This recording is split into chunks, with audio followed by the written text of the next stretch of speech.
He leído esta Biblia, pero voy a usar la Biblia de las Américas mejor. Vamos a ir a Daniel, capítulo 2, versículo 28.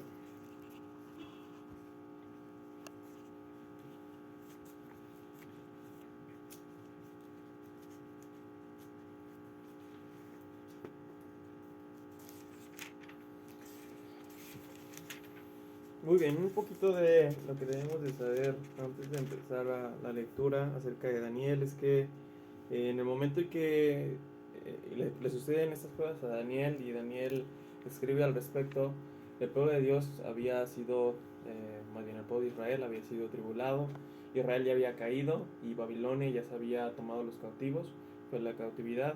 En el caso específico de Daniel, su historia, Daniel 1 empieza cuando Judá, con el rey Joacim, cae Judá, ya ven que se divide Israel y Judá en cierto punto de la historia. Israel es atacado, primero Israel cae y generaciones después de reyes también Judá cae.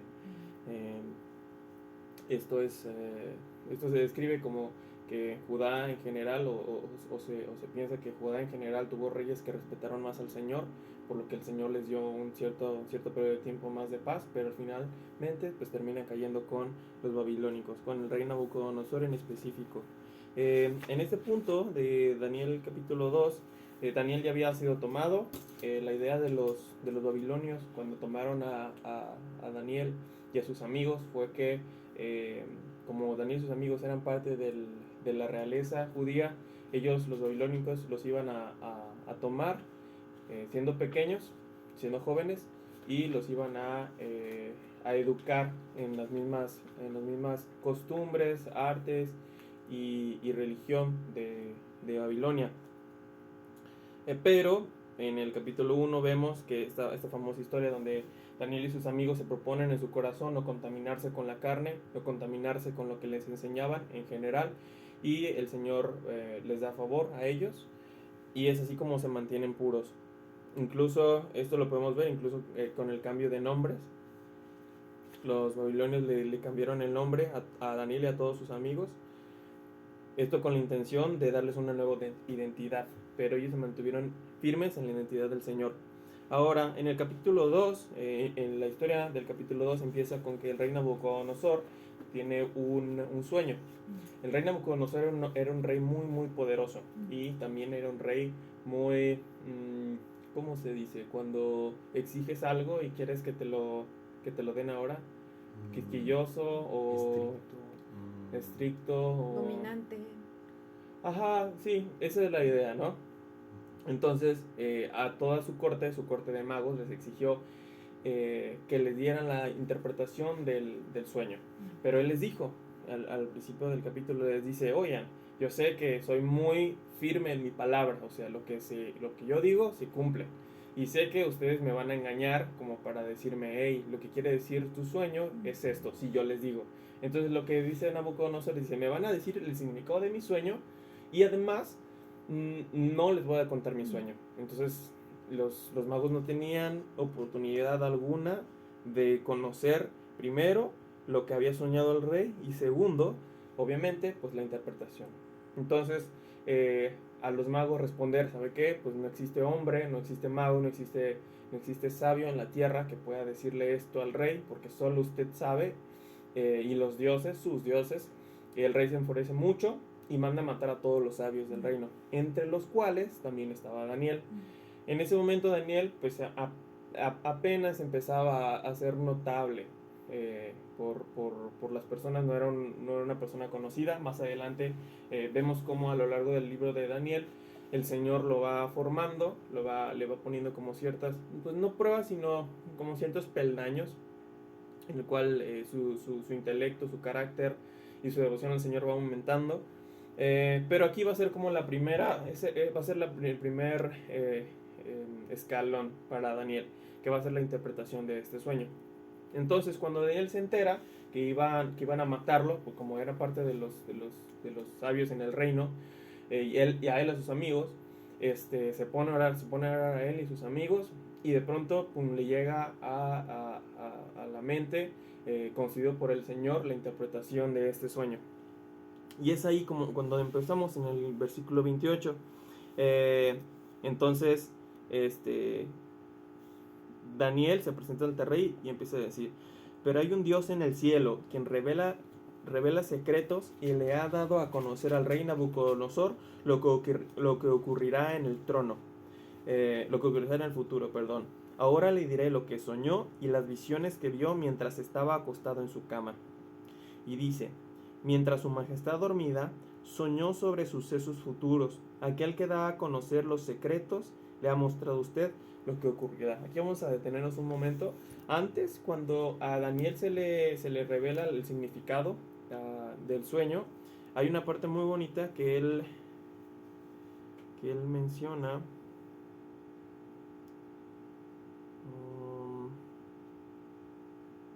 Un poquito más arriba.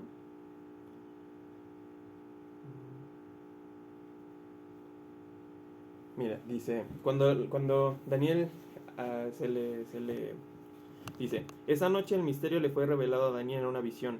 Entonces alabó a Dios. Esto es en el 19, un poquito antes, cuando a Daniel se le ha revelado. Entonces alabó al Dios del cielo y dijo, esta parte es una parte que me gusta mucho, es casi como poético. Dijo: alabado sea el nombre de Dios por siempre y para siempre, porque a Él pertenecen toda la sabiduría y todo el poder. Él controla el curso de los sucesos del mundo. Él quita reyes y pone otros reyes. Él da sabiduría.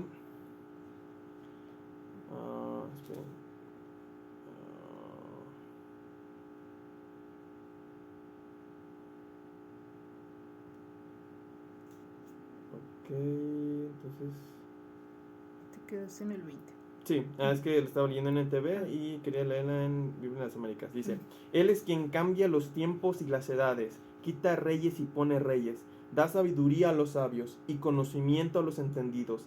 Él es quien revela lo profundo y lo escondido, conoce lo que está en tinieblas y la luz mora con él. A ti, Dios de mis padres, doy yo gracias y alabo, porque me has dado sabiduría y poder, y ahora me has revelado lo que te habíamos pedido, pues el asunto del rey nos has dado a conocer. Entonces, pues en esta parte es cuando Daniel dice que el Señor le reveló. En ningún momento dice que él fue el sabio que logró descifrar como el sueño o algo así. Le da toda la gloria al Señor. Y estas palabras, cuando él menciona, él muda los tiempos, él quita y pone reyes, va a tener relación con lo que el rey Nabucodonosor soñó. Dice en el 29: a ti, oh rey, en tu cama te surgieron pensamientos sobre lo que habrá de suceder en el futuro, y el que revela los misterios te ha dado a conocer lo que sucederá. En cuanto a mí, me ha sido revelado este misterio, no porque yo tenga más sabiduría que cualquier otro viviente, es lo que comentábamos, sino con el fin de dar a conocer al rey la interpretación, y para que tú entiendas los pensamientos de tu corazón. Dice: tú, oh rey, tuviste una visión, y aquí había una gran estatua. Esta estatua era enorme y su brillo extraordinario. Estaba en pie delante de ti y su aspecto era terrible.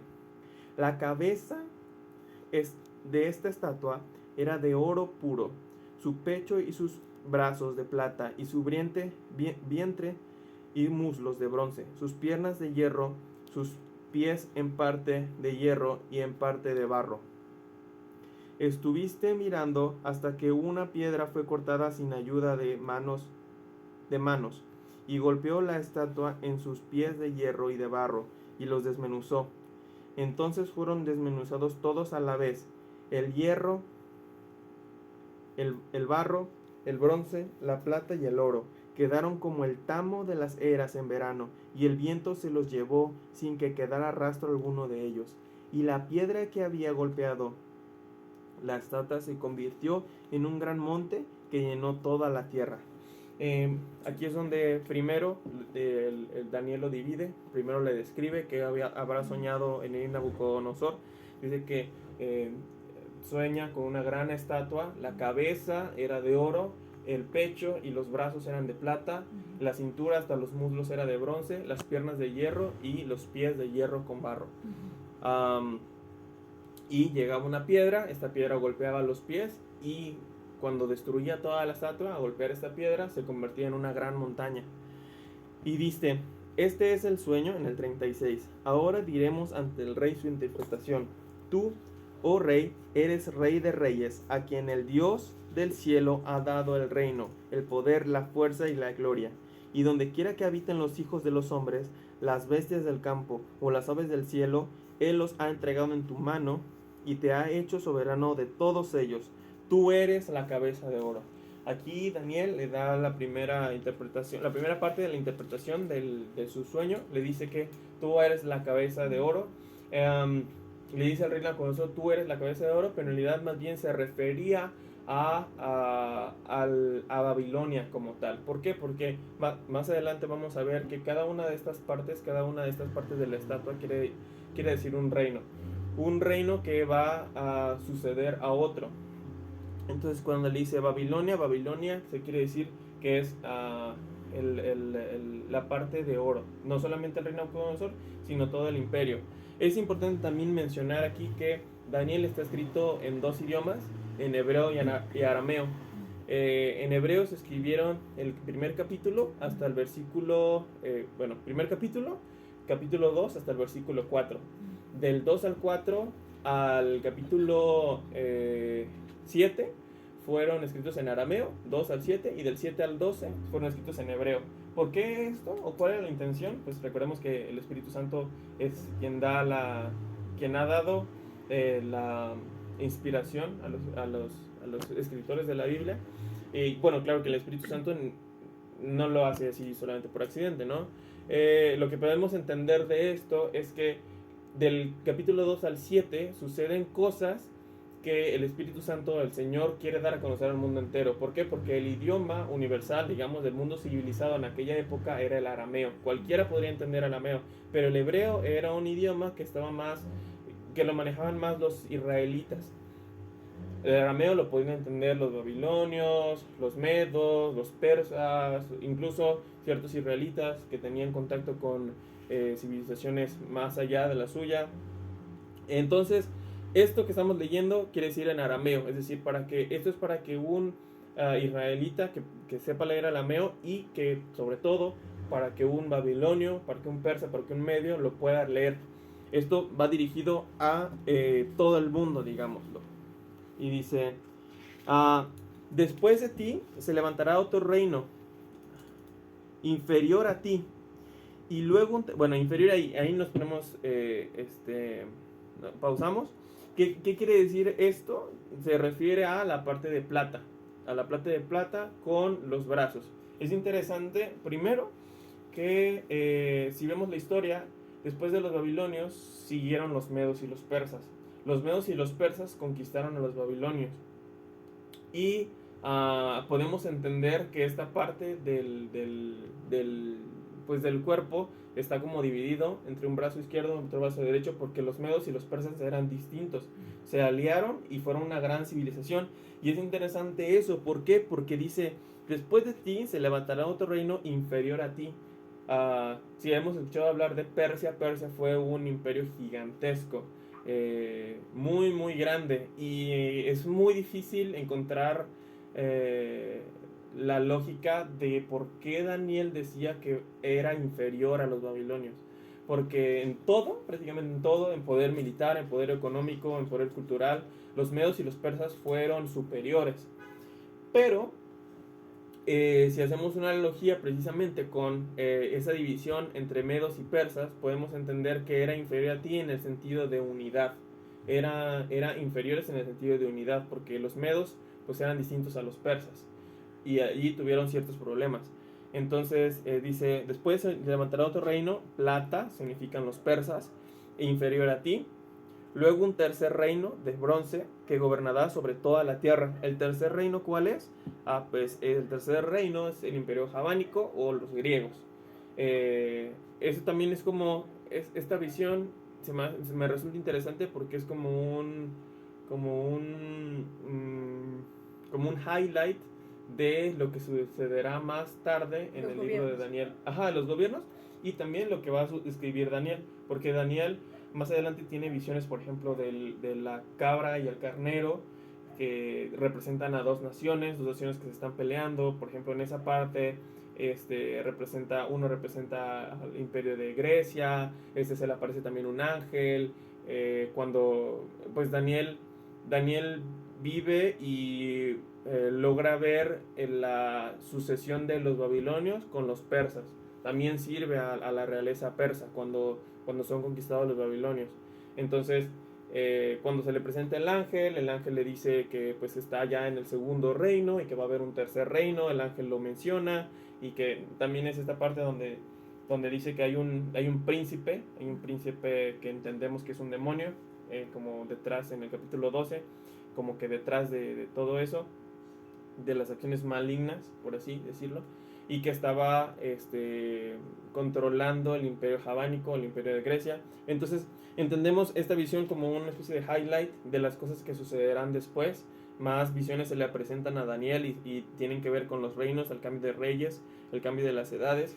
También recordemos que en este momento el imperio, el pueblo de Israel estaba sufriendo. ¿Por qué? Porque había sido tomado de su, ¿cómo se llama? De su hogar. O sea, su reino ya no existía, había sido hecho polvo, ¿no? Solamente existía, pero como identidad, como sociedad, pero no como reino. Entonces, el Señor llega y con Daniel les escribe este libro. Claro que tiene su propósito, Daniel. Su propósito es decirle al pueblo de Israel: calma, estoy contigo, yo controlo los tiempos y las edades, yo mudo los tiempos y las edades, yo pongo reyes y quito reyes. Entonces tú, como parte del pueblo de Israel, escuchas a reyes de antaño como Salomón, como David, escuchas el templo y dices, bueno, ¿dónde está? Veo a este reino babilonio, y luego veo a los persas, a los medos, y no veo por dónde. O sea, nuestro reino de antaño está destruido completamente. Y es aquí cuando Daniel es muy importante para darle ánimos al pueblo de Israel.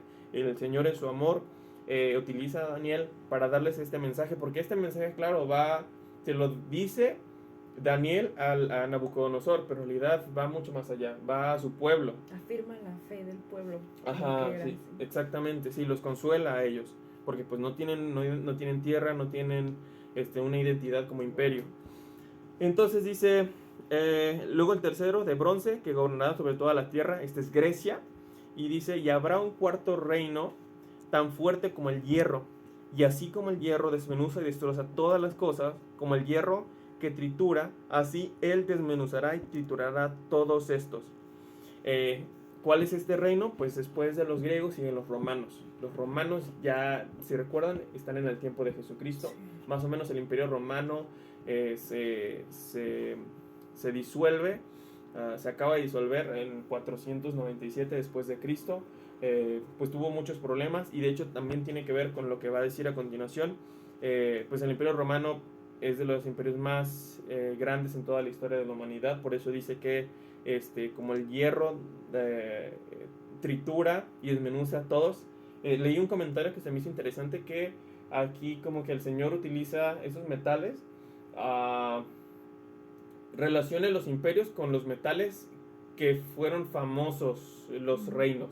Por ejemplo, los romanos fueron muy famosos con su habilidad del hierro, las espadas, por ejemplo, ajá, toda esta tecnología, los griegos con el bronce, los persas, los medos eran muy ricos en plata, los babilonios eran muy despampanantes con el oro, o sea, cosas así. Es interesante, ¿no?, verlo de esta manera.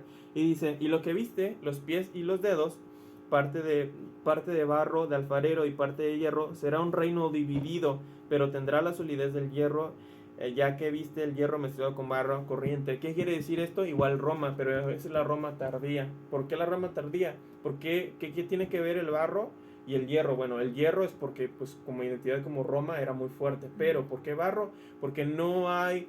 va a haber cierta fragilidad en Roma. ¿Por qué? Porque si recuerdan, Roma en el 497, 400, 300 se empieza a dividir por problemas internos. Como era un imperio tan extenso,